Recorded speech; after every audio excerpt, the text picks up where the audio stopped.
Fala pessoal, bem-vindos ao Geografando, canal onde nos utilizamos da geografia para compreender o mundo. Hoje vamos falar de um tema importantíssimo que eu já prometi algumas vezes conversar aqui. Existe imperialismo chinês? Isso é um tema controverso, né, pessoal? Aqui uma questão epistemológica inicial que nós temos que considerar, né? Primeiro, o que é imperialismo? Há várias concepções de imperialismo. E para a gente dizer se a China é um país imperialista ou não, a gente tem que escolher uma dessas concepções para utilizar. A escolha das nossas concepções não é uma escolha aleatória. Eu não vou escolher esse autor ou aquele autor por acaso, né? Eu faço uma escolha de um ponto de vista também epistemológico, né? Quer dizer, epistemológico é o quê? Epistemologia é a teoria da ciência. E quando eu falo de teoria da ciência, tem um pressuposto que é um pressuposto de validade, de correspondência. Então a ideia aqui é que eu tenho que trabalhar conceitos, né? Como imperialismo é um conceito, ou seja, uma determinada palavra que tem um determinado conteúdo específico. E esse conceito ele precisa manter relação com a realidade. Então eu não posso ah, utilizar de qualquer forma um conceito. Existe um processo de avaliação de conceitos. Um processo onde eu paro para dizer, bom, mas qual é o conceito mais interessante? Essa é uma grande discussão e, na verdade, é uma discussão interminável. Porque aqui nós teríamos que discutir. é, eu não sou do tipo que vou dizer que, como eu sou um marxista, né? Eu não assumo nenhum conceito com base em validade universal ou em necessidade lógica, no sentido de uma lógica formal, certo? Antes de tudo, o marxista ele trabalha com a dialética, com o movimento, e um movimento que é histórico.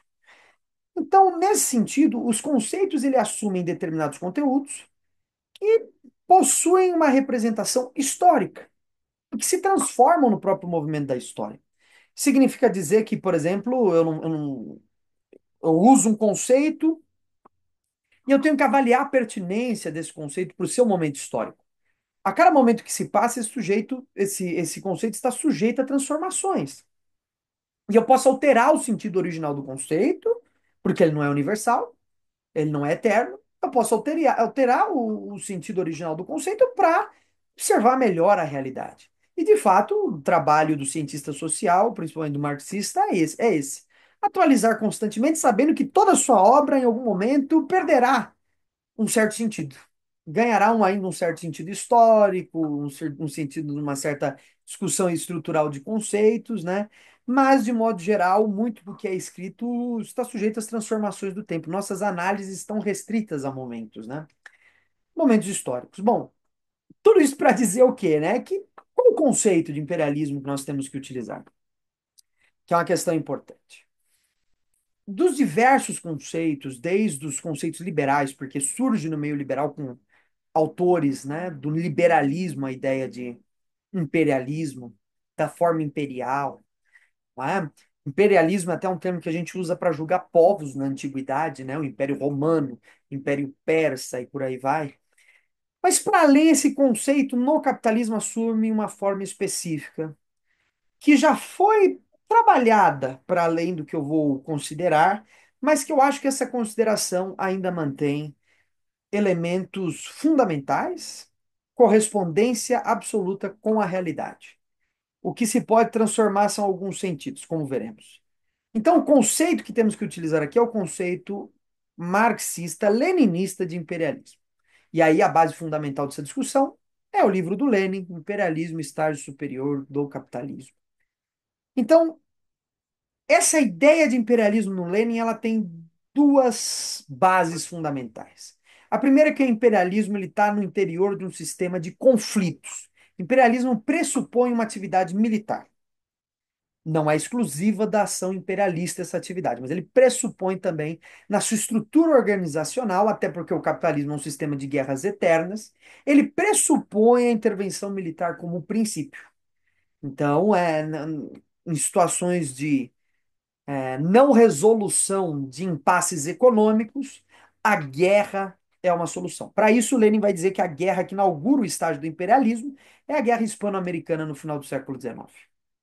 não é? Então, já demonstrando um pouco a produção dessa ideia de imperialismo como meio militar. Para além, o imperialismo também pressupõe um processo no capitalismo, que é o processo de exportação de capital. Então, a dominação que se efetiva tanto do ponto de vista político-militar quanto econômico. E, na verdade, o Lenin dá grande importância, maior importância no seu livro para esse aspecto econômico. Essa forma de dominação se dá na exportação de capital de um país para o outro.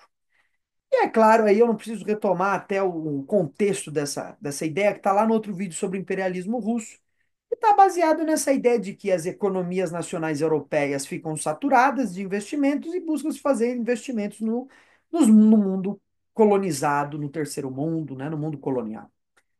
Então, como se efetiva a dominação por exportação de capital? Se efetiva porque o investimento daquele país ele extrai mais valor do país alvo. E aí entra até a ideia de mais-valia mundial do Milton Santos. Você exporta capital e esse capital ele recolhe a partir da sua própria função mais valor, né? Dos países do terceiro mundo, dos países que recebem e que importam esses capitais. Então é um método de dominação de outras economias. Bom, considerando esses princípios, há que se ponderar, né?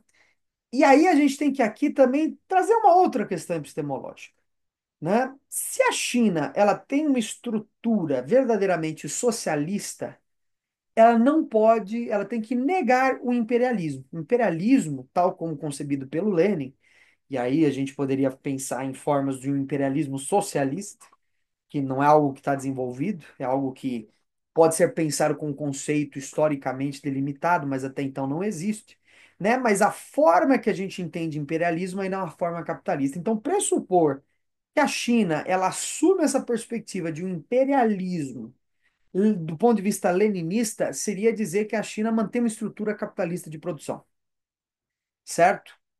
Esse é um debate muito grande, difícil para a gente esgotar agora. Talvez a melhor referência seja os livros do professor Elia Jabbour, né? Que vão tentar discutir um pouco isso. Mas vamos considerar então como um regime que busca associar aspectos, né? E aí esse é próprio do Elias, né? O socialismo chinês, ele na verdade não pode ser compreendido fora da sua historicidade, né? Você tem que retomar a China como uma formação socioeconômica espacial. E considerar isso é considerar que os chineses têm um desenvolvimento próprio que não surge no século XX, mas que, na verdade, vem desde a antiguidade, né? Desde o processo de formação daquela sociedade. Então, há que se considerar elementos ideológicos e culturais, né? O confucionismo, né? A filosofia do Lao Tse, e todo o processo histórico de formação da China. Então, isso é importante considerar, que, na verdade, o que a gente tem ali seria um socialismo com características chinesas associado ainda a uma forma capitalista. Então, é inegociável, pelo menos para mim, o fato de que há ali um modo de produção capitalista associado a outras tentativas de organização do modo de produção. Então, há uma espécie de hibridização que se revela até numa espécie de síntese, né? Se a gente pensar o movimento dialético, uma espécie de síntese, né? Você está tentando associar os elementos de uma estrutura cultural milenar com a influência do capitalismo e do socialismo, mas, e aí que é o ponto, o imperialismo continua como resquício desse modo de produção capitalista ainda pulsante no interior da formação socioespacial chinesa. Ainda existe esse impacto do capitalismo, né? Não há ali uma superação do modo de produção capitalista.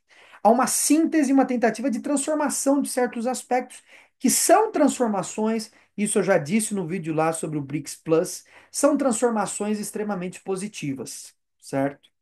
Então, não vamos sofrer da doença do esquerdismo, né? Essa doença infantil e jogar tudo fora, colocar no mesmo balde. Não, há ali um processo dialético importante em andamento que se revela justamente na superação de certos princípios capitalistas, né? Novas ideias que vão surgindo no interior da economia chinesa, que associam uma economia de Estado com o desenvolvimento de tecnologia, com certos princípios do comunismo, com esse capitalismo que vem se desenvolvendo. E aí que é a questão, aí que é meu ponto. Como o capitalismo ainda se mantém nessa estrutura de organização, nessa formação socioeconômica espacial, o imperialismo faz parte desse resquício capitalista. Agora, não é um imperialismo clássico, é um imperialismo transformado pela presença do socialismo. Essa é uma questão importante. Né? A gente não pode pensar, então, aquele imperialismo clássico das potências europeias, do neocolonialismo no século XIX.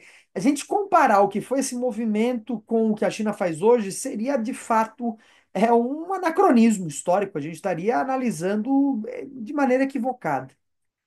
Então, qual que é a grande questão aqui? O imperialismo continua existindo porque a formação socioeconômica espacial chinesa pressupõe ainda a existência do capitalismo, mas de maneira abrandada, né? É um imperialismo mais brando. E ele tem o seu lado militar e tem o seu lado econômico, apesar de manter essa espécie de característica de ser brando, quer dizer, ser mais leve, vamos dizer assim. Porque todo o projeto de produção das rotas das sedas chinesas podem ser incluídos como processo de exportação de capital. Então, há uma dominação chinesa e há extração de mais valor nesse processo. Porque quando os chineses fazem isso, eles se beneficiam da extração de mais valor dos países que são beneficiados com essas infraestruturas. E faz parte do processo de exportação de capital a exportação de investimentos na forma de infraestrutura. Então, como jamais visto na história da humanidade, a gente tem aqui o maior processo de exportação de capital na forma de infraestruturas da história. Então, desse ponto de vista econômico, é um aspecto do imperialismo muito relevante a ser considerado. A gente não pode deixar de lado que nesse processo há a extração de um mais-valor, de uma mais-valia mundial, como colocou Milton Santos. Tá? Apesar de que mais brando, porque busca um certo benefício mútuo. Por exemplo, nos processos de empréstimo internacional, os chineses têm como medida muito comum, por exemplo, com os países africanos, o perdão das dívidas. E tem uma expectativa também, do ponto de vista ideológico dos chineses, até como meio de uma dominação positiva, quer dizer, uma dominação diplomática, uma dominação pela aproximação diplomática entre os países. Os chineses buscam também estabelecer ganhos mútuos, ou seja, enviar infraestruturas e garantir também certo nível de industrialização e de extração de mais valor para os países que recebem essa infraestrutura. Então, a política de ganho mútuo chinês já representa uma espécie de contradição ideológica do modelo imperialista clássico. E a gente tem que considerar, então, essa dimensão histórica da produção dessa forma de imperialismo. Por outro lado, há uma dimensão militar.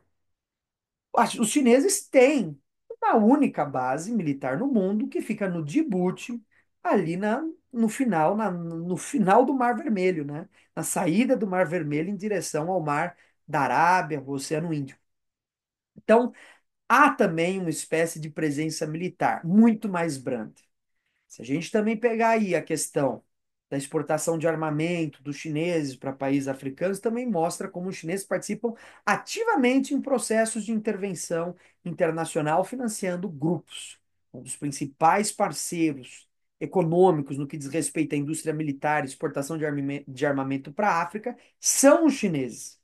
Então, essa é a questão fundamental. O resquício dessa forma estrutural do capitalismo ainda não superada na China mantém a forma do imperialismo, que é uma forma estrutural, inegociável de qualquer país que mantenha uma formação capitalista desde o final do século XIX.